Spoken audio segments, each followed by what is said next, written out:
Well, James Franklin moving on to Penn State, and the Commodores losing a ton of players to the NFL a season ago. Vanderbilt was an easy pick to finish last inside the SEC entering this season. Let's find out what else we know about Vanderbilt with this week's Know Your Enemy.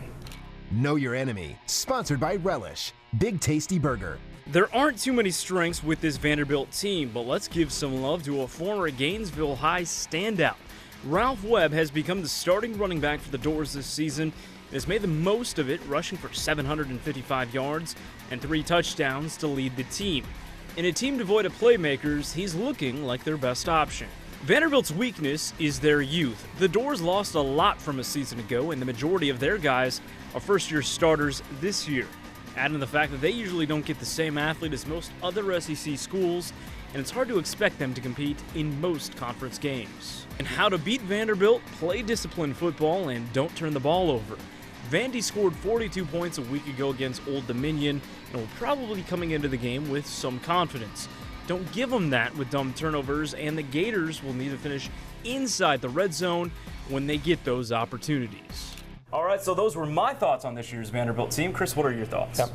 The Florida Keys, sponsored by Foundation Technology.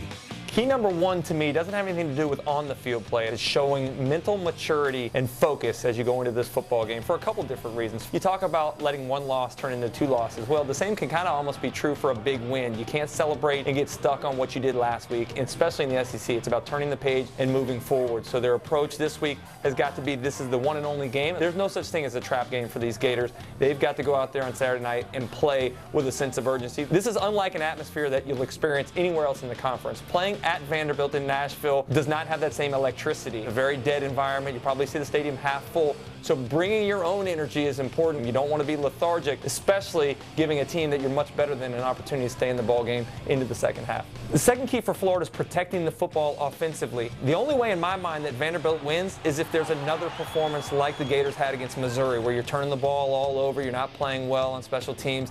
The mistakes by Florida were limited last week against Georgia. I think they only turned the football over 1 time, and you can tell the difference when the offense is protecting the football, not putting their defense in bad positions.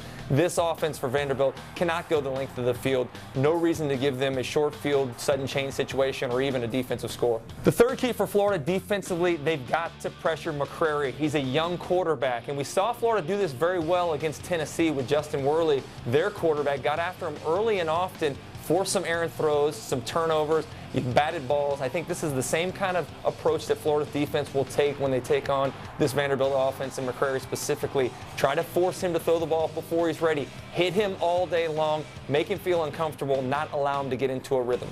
There's no reason for the Vanderbilt fans to be excited about this game. They've struggled all season long.